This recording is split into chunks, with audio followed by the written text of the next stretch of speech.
माजी उपसरपंच काशीनाथ पाटील यांच्या घरी दरवर्षीप्रमाणे यावर्षी सुद्धा गणरायाचे आगमन भक्तिभावाने करण्यात आले। यावेळी त्यांच्या निवासस्थानी अनेक मान्यवरांनी आणि प्रभागातील नागरिकांनी गणपती बाप्पांचे दर्शन घेतले। माजी उपसरपंच काशीनाथ पाटील यांनी आलेल्या सर्वांचे स्वागत केले।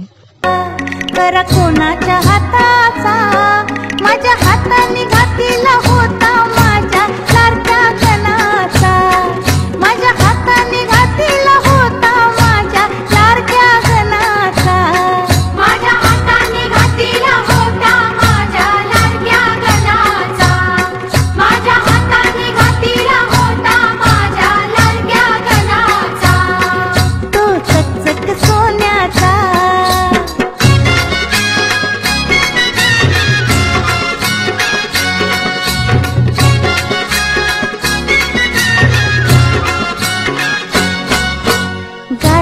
दुर्वांची जुरी जुरी कोणाच्या माथ्या